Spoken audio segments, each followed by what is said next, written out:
Hi everybody, it's Matt again, and today the Sony Dream Machine, specifically the ICF C121, is the guest of honor in the Rattle Bunny's den today. The Dream Machine, or Sony Cube as I knew it, was a very popular clock radio here in the United States back in the 1980s. Its popularity continues on even today. Probably looks familiar. I think it's familiar.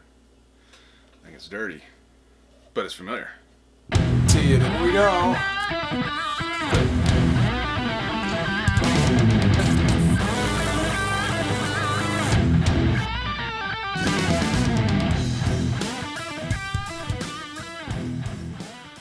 Made by Sony, of course, it offered a red LED display for the digital clock, a convenient alarm setting, a 9-volt battery lead for keeping time during a power outage, a sleep timer, an AM/FM radio with a built-in antenna, and a single mono speaker for listening to all that radio goodness.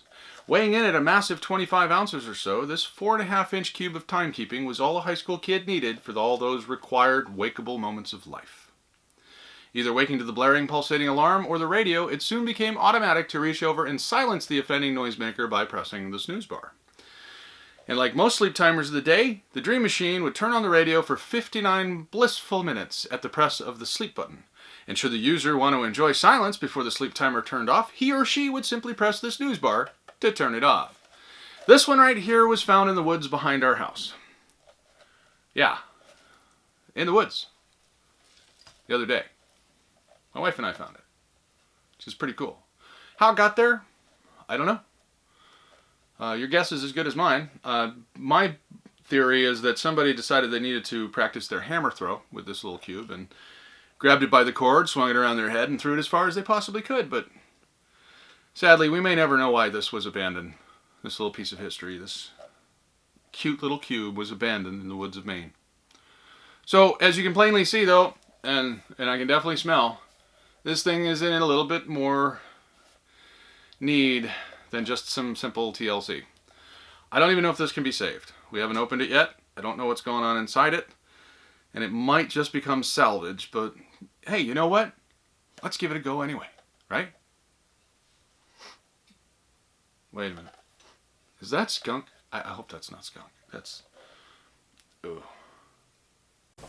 Okay. This is what we got going on here. There's no battery door. There's bug parts in there. It smells like skunk. It's got 2 of the feet on there. I think that's all it had. Yay, my heat's turning on. Some staining on the side here. The tuner is not happy turning. Volume is movable. And wow, that switch is solidly toasted. The front panel, yeah, that looks alright. That's not too bad. Yeah, could be worse. Speaker, I can't see the speaker in there. I don't know what condition that's in. And the top. Oh, bloody hell, look at the top. Let's see what we can do with the top. See what we can do about getting some of this. Look at all that dirt. Look at that's just the dirt that fell off it since it's been sitting in here. That's amazing. Not amazing at the same time. That puppy is a mess. Yep, we're all about the puppies here, as we know.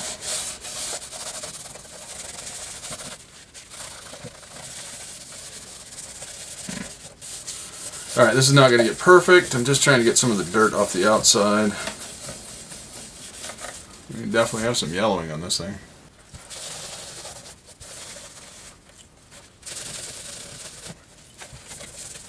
This could be a lost cause, but we're going to find out.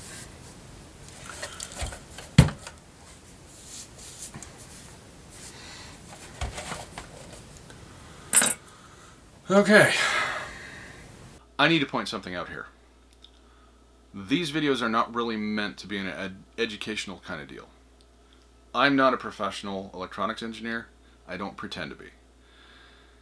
Follow what I do with some humor I'll give you some humility.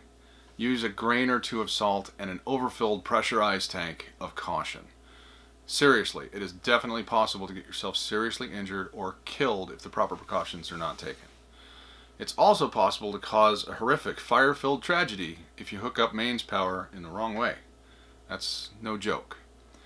That said, if you see me doing something that you know is definitely wrong, please let me know in the comments. I don't want to end up accidentally getting fried myself. Oh, and just to be clear, yelling at your screen, I can't hear that. It just makes you look, well, strange to your family and your friends. Trust me, I know. Don't even know if we can get in this thing. Uh-oh. That's not seeming like anything wants to come out of there.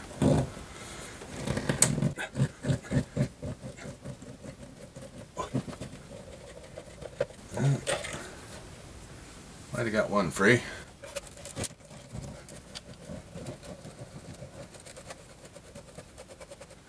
Might have got that one free too. Oh. Ugh. Look at that nastiness.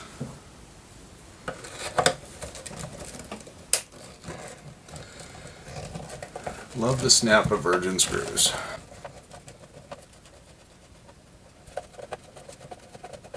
I don't even know if these screws will fall out of here.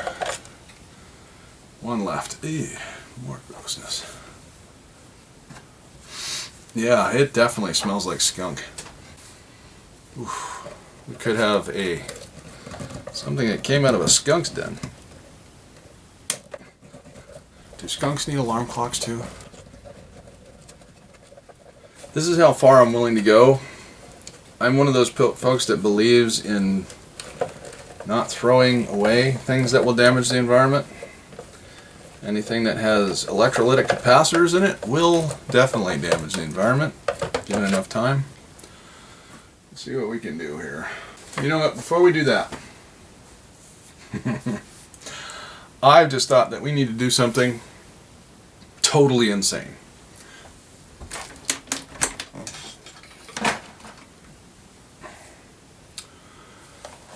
We're going to take this thing, well, it's still somewhat together, and we're going to power it on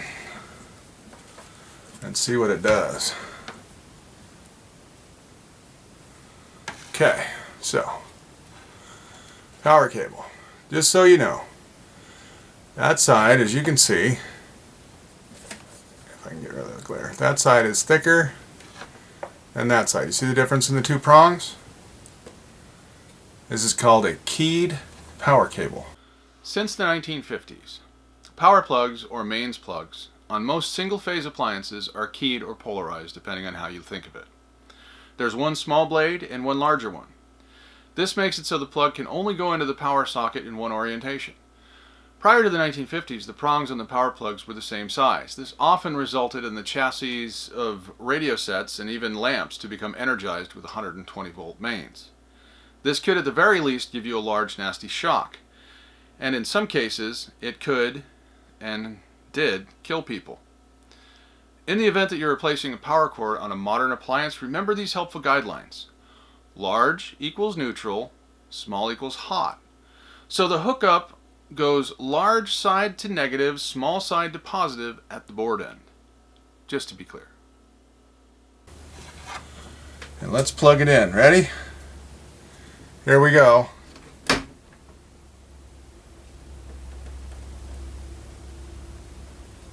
Nothing.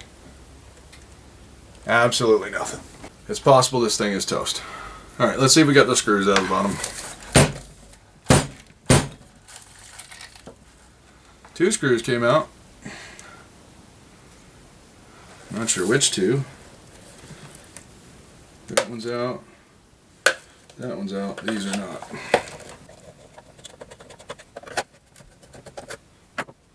It's a bit shorter. That one sounds like it might be out. Oh, got another one out. This one's out.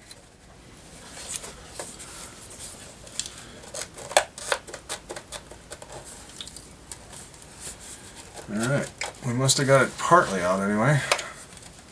Looks like the front bezel is causing us some trouble. And that's just because there's clips that attach the bezel.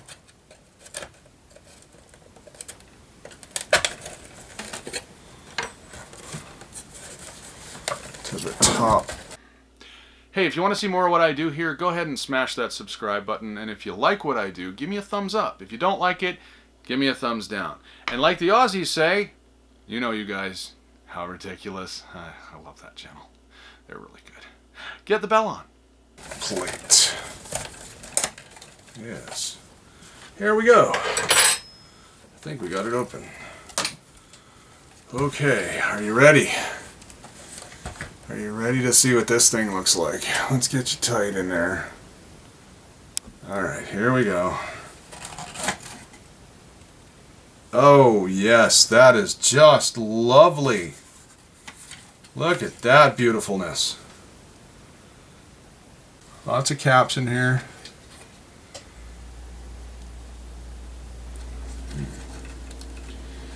I don't know, folks. Yikes. That's the lead from the speaker. So the speaker is trashed. Not looking good.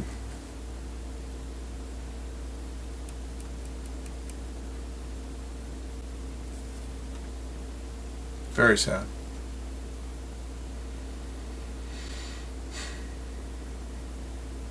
Alright, well, let's disassemble it and see if what components we have in here, see if anything is at all in any way salvageable. There's the front bezel. Might be able to clean that up.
Hey, if you like this project, go ahead and give me a thumbs up. If you didn't like it, go ahead and give me the downer. That's fine too.